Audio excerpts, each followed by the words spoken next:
Nisa sudah ini ya rekamnya. Oke, mulai.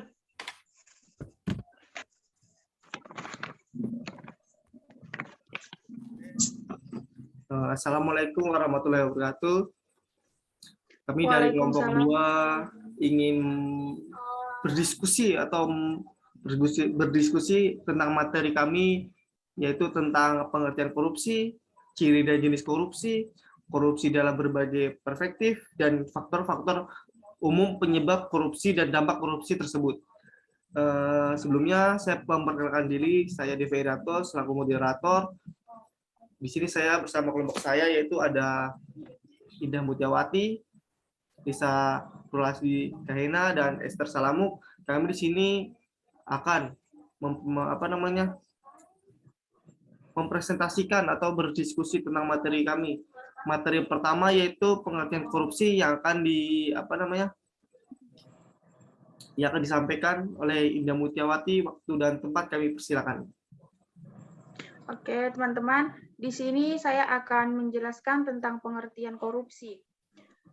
Korupsi merupakan perbuatan yang bertentangan dengan kaidah-kaidah umum yang berlaku di Indonesia. Korupsi di Indonesia itu sudah dianggap sebagai kejahatan yang luar biasa. Arti kata korupsi secara harfiah adalah kebusukan, keburukan, ketidakjujuran, ketidakbermoralan, dan kejahatan lainnya. Semua para ulama tuh sudah bersepakat untuk mengharamkan riswah. Riswah itu korupsi, karena perbuatan itu merupakan perbuatan dosa besar.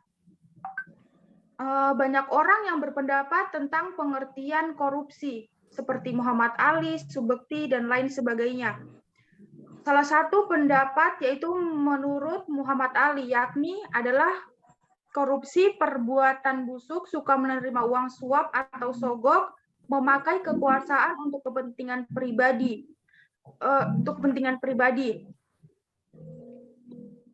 Korupsi itu perbuatan yang dilakukan seseorang, perbuatan buruk atau kejahatan, intinya itulah. Orang yang melakukan perbuatan korupsi itu disebut dengan koruptor. Koruptor itu orang yang melakukan korupsi itu. Terus, menurut pasal 3 Undang-Undang Nomor 31 Tahun 1999 tentang pemberantasan tindak pidana korupsi. Korupsi adalah tindakan setiap orang dengan tujuan menguntungkan diri sendiri atau orang lain, penyalahgunaan kewenangan atau jabatan yang dapat merugikan keuangan negara atau perekonomian negara.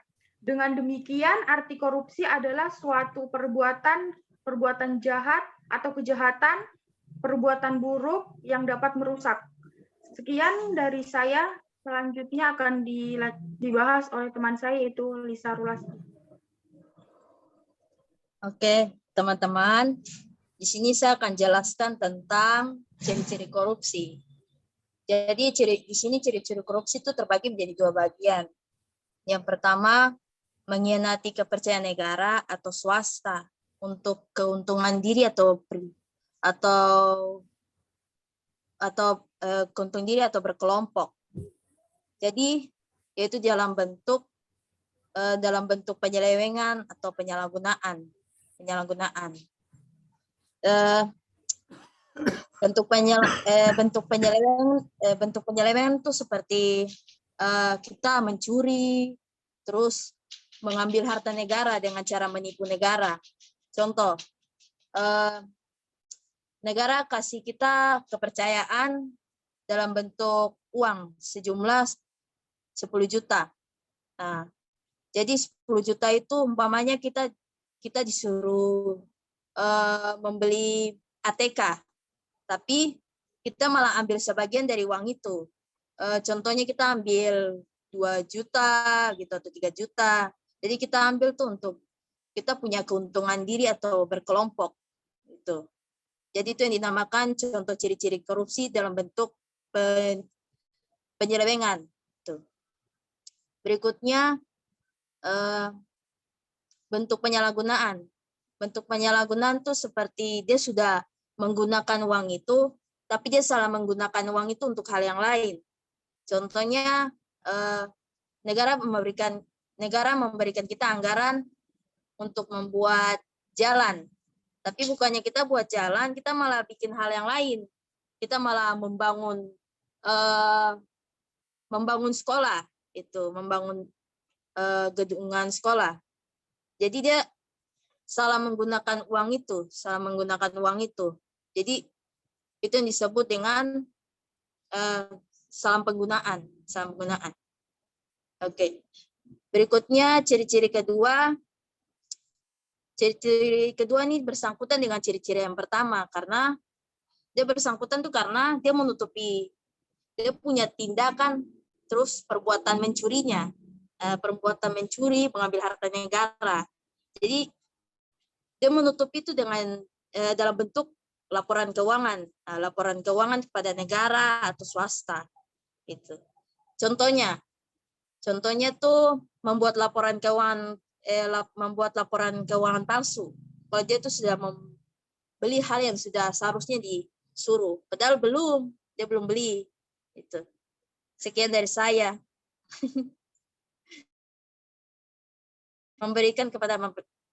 Berikutnya saya akan memberikan kepada materi yang berikutnya. Esther, siapa berapa? Ya, oke. Terima kasih atas penjelasannya oleh saudari Risa. Berikutnya saya akan menjelaskan yaitu korupsi dalam berbagai perspektif. Yang pertama itu dari agama. Korupsi menurut pandangan agama itu sebuah tindakan yang buruk dan tercela. Saya yakin di semua agama pun pasti mengajarkan bahwa korupsi itu suatu tindakan yang tidak baik gitu loh. Karena korupsi itu tuh melibatkan banyak orang juga gitu loh, yang berdampak buat banyak orang, bahkan untuk diri kita sendiri gitu loh. Itu suatu tindakan yang tidak baik dan tercela. Nah, yang kedua yaitu dari pandangan sosial, korupsi dipandang suatu perbuatan yang dapat meningkatkan kemiskinan. Ya, karena di saat kita melakukan tindakan korupsi besar-besaran, contohnya kita seorang pejabat negeri, kita melakukan korupsi hanya untuk diri kita sendiri ya. Terus contohnya kita kayak korupsi uang negara gitu, yang seharusnya uang itu kita buat kasihkan ke memang orang yang tidak mampu, tapi malah kita ambil gitu, yang jadinya malah seharusnya uang itu yang bisa membuat mensejahterakan rakyat malah membuat miskin rakyat.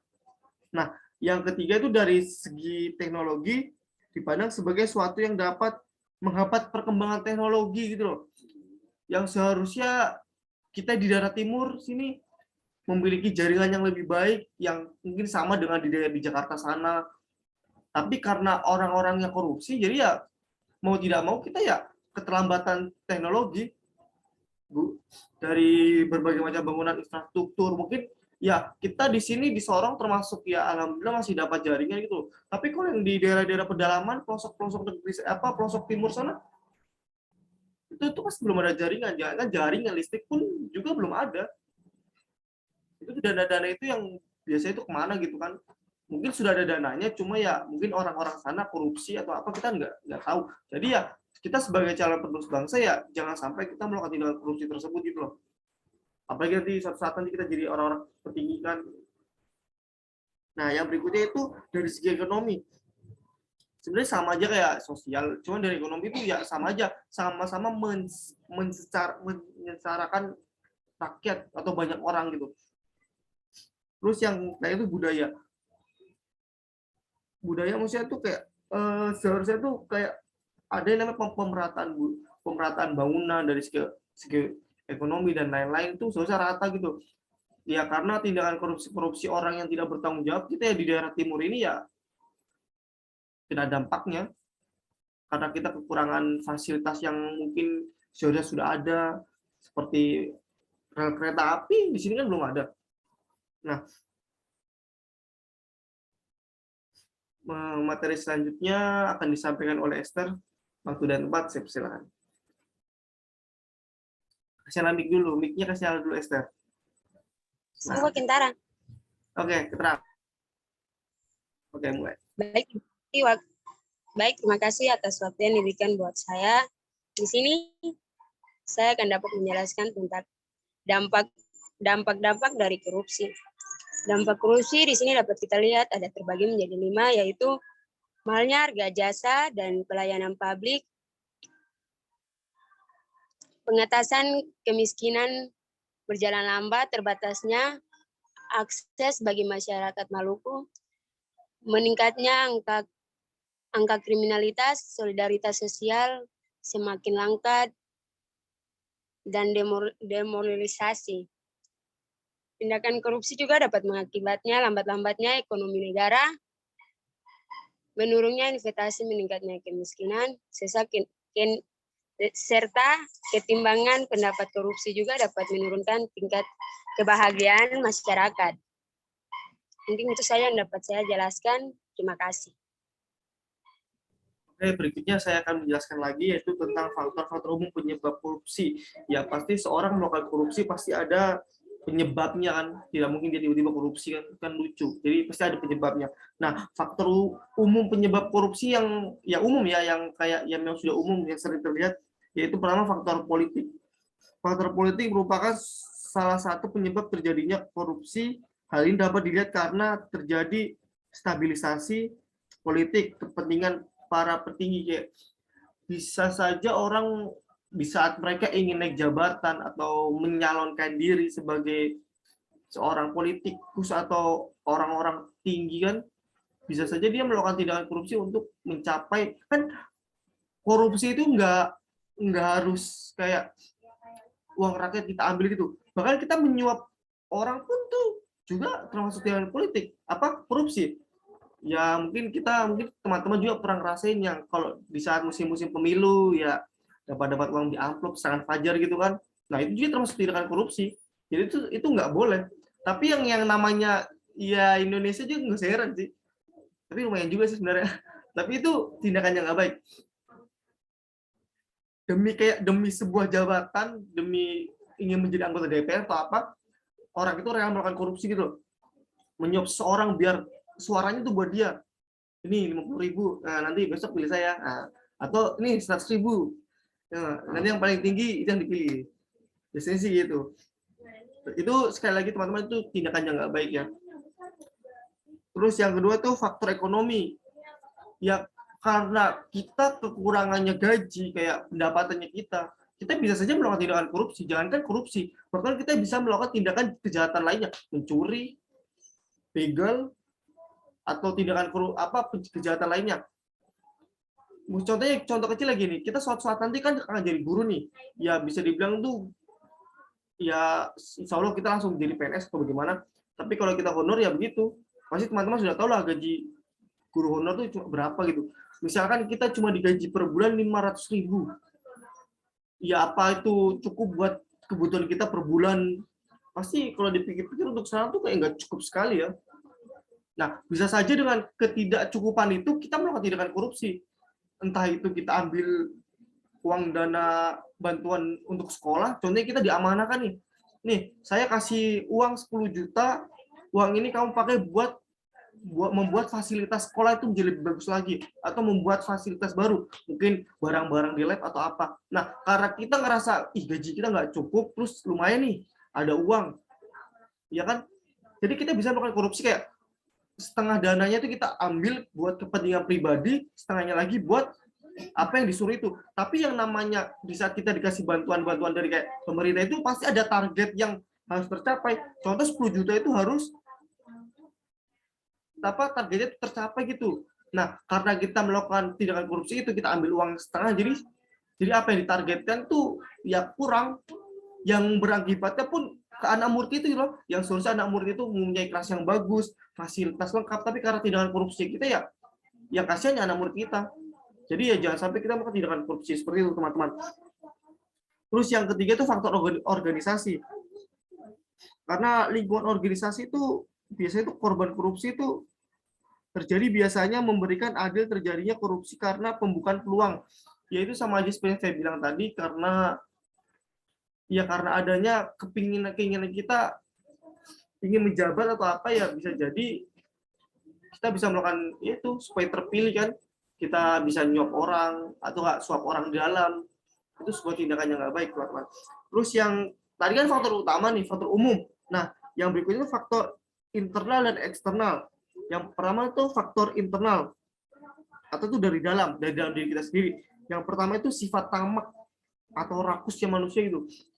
Karena rasanya gimana ya? Kayak kita tuh kurang rasanya bersyukur gitu, apa yang Tuhan kasih itu kita malah pengen lebih gitu loh. Mungkin ya contoh dengan gaji 500.000 itu kita dikasih, tapi karena sifat tamaknya kita kayak rasa kurang nih. Nah itu kita melakukan tindakan korupsi, mengambil yang bukan haknya kita, kan melakukan kejahatan lainnya. Nah yang kedua itu gaya hidup yang mewah gitu loh Tuhan. Mewah kayak ya kita tuh harus bergaya sesuai dengan apa yang kita punya lah. Kita nggak usah memaksakan diri untuk tampil mewah, tapi kita nggak punya gitu loh. Nah karena gengsi itu membuat kita jadi ini korupsi. Ya mungkin kita dari segi pakaian, mungkin kita malu dengan pakaian yang ada seperti ini, melihat orang-orang lain gengsi. Nah makanya dia melakukan tindakan korupsi karena dia nggak punya modal, nggak punya uang. Dia selagi ada kesempatan buat korupsi, dia bakal korupsi. Itu yang nggak baik. Jadi kita harus bersyukur dengan apa yang kita punya.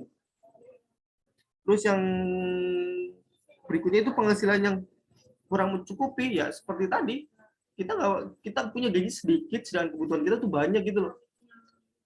Karena kita nggak sifat tamaknya kita kurangnya pendiriannya kita, kurang ilmu agama kita, jadi kita melakukan tindakan korupsi. Karena itu penghasilan kita kurang. Terus berikutnya itu adalah kebutuhan hidup yang mendesak. Kebutuhan hidup yang mendesak itu contohnya gini, kayak kita nih memang sangat butuh uang yang mendesak untuk dipakai buat besok atau saat ini, kita bisa aja melakukan tindakan korupsi. Contohnya kita kayak mungkin buat biaya rumah sakit atau apa, kita bisa melakukan tindakan korupsi. Kayak mungkin kita nih contohnya nih, kita contoh aja bendahara kelas, contoh uang itu kan diamanahkan teman kelas. Nah tapi karena si bendahara ini dia tuh punya kebutuhan mendesak sekali gitu loh, yang memang harus menggunakan uang itu, ya mau nggak mau ya terpaksa dia akan ambil. Itu juga termasuk tindakan korupsi, apalagi tidak diganti. Itu sudah sangat jelas. Terus yang berikutnya itu adalah ajaran agama yang kurang diserap. Nah saya yakin bahwa seluruh agama itu maupun agama apa itu pasti mengajarkan kebaikan, nggak ada yang mengajarkan kejelekan. Apalagi tidak mungkin lah agama itu mengajarkan kita buat korupsi, itu nggak ada. Jadi kayak kurang ilmunya kita masing-masing, jadi kita melakukan tindakan korupsi. Padahal sudah jelas tuh pasti agama itu melarang kita buat melakukan tindakan korupsi karena itu sebuah tindakan yang nggak baik, dosa gitu. Nah tadi itu dari faktor secara internal. Nah saya jadi eksternal, sikap masyarakat terhadap korupsi. Tanpa kita sadari pun tindakan korupsi kecil lah, menyuap orang dalam, itu bagi kita tuh kayak suatu hal yang biasa kan, kayak ya udah sih cuma gitu doang. Nah karena tanggapan masyarakat itu sebuah itu hal yang biasa, jadi ya kita nggak mikir ya dampaknya itu bagaimana. Contohnya kita pengen mengurus KTP atau nggak SIM, kita pasti contohnya kita ngurus SIM lah, kita nembak SIM. Nah bagi orang-orang yang mendengar SIM tembak ya hal yang biasa kan, kayak ya udah sih dia bayar gitu kan. Tapi itu kan satu tindakan yang nggak baik. Jadi respon masyarakat tuh kayak ya udah biasa aja. Karena itu hal-hal yang kecil yang biasa. Jadi ya menurut pandangan masyarakat ya udah sih ya hal kecil menurutnya. Tapi ternyata itu bukan sebuah tindakan yang kecil, ternyata itu hal yang besar gitu loh. Terus yang berikutnya itu faktor ekonomi seperti yang tadi saya jelaskan kan. Faktor ekonomi, karena kebutuhan kita mendesak, kita kekurangannya biaya, jadi ya kita melakukan sebuah tindakan korupsi. Mungkin segitu aja bisa saya sampaikan, dan teman-teman juga sudah menjelaskan masing-masing materi. Mungkin berikutnya nanti kalau mau soal tanya-tanya silakan komen aja nanti di video ini. Mungkin bagaimana tanggapan teman-teman, ada mau menambahkan atau gimana? Mungkin dari siapa, dari Indah, dari siapa mau menambahkan apa gimana atau menjelaskan lagi, dipersilakan. Kalau nggak ada ya mungkin cukup sekian aja ya diskusi kali ini. Nanti lebih lengkapnya kalau kita ketemu di kelas, teman-teman kita bisa lebih sharing lagi. Karena kita terhalang suatu, jadi kita harus Zoom gini. Oke, gimana? Bisa ditutup atau mau gimana teman-teman? Kayaknya sudah nggak ada penambahan lagi. Kalau dari saya. Mungkin dari siapa, Lisa atau dari Esther, disudahi atau gimana? Bisa ditutup? Udah? Oke. Dari Lisa bagaimana? Sudah? Atau mau ada yang dijelaskan lagi? Sudah cukup. Mungkin cukup sekian dari kami kelompok 2, kurang lebihnya mohon dimaafkan, mungkin ada salah kata dari kami hanya manusia biasa yang luput dari kesalahan dan dosa. Mungkin sekian kami tutup. Terima kasih buat teman-teman sudah mengulangkan waktunya di sela-sela. Ya, waktu kita juga pasti banyak kesibukan lainnya, kalian menyempatkan diri untuk Zoom meeting begini kan, berdiskusi. Mungkin terima kasih.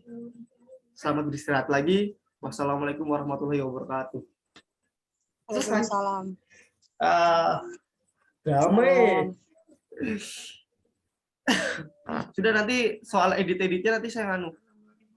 Oke, terima kasih teman-teman atas waktunya. Tidur deh. Sama. Besok kan ada mata kuliah kan kelasnya? Tadi ya Mas, yang terakhir itu nggak ini kan? Kenapa?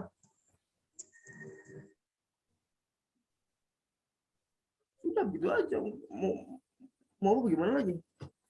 Ini aku bisa kontrak, Kak Indra.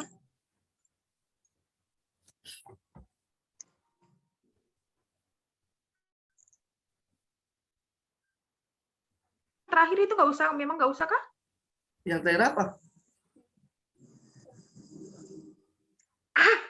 Yang terakhir lu sudah dibaca Esther Dari tadi terakhir itu yang dampak dapat korupsi. tadi korupsi itu. Dampak korupsi sudah dibaca Esther. Iya kan? Sudah tadi Esther ya. Esther udah lo salah baca sebenarnya, tapi nggak apa-apa lah. Sudah. Oh astaga, Pace loncat-loncat, saya tidak tahu.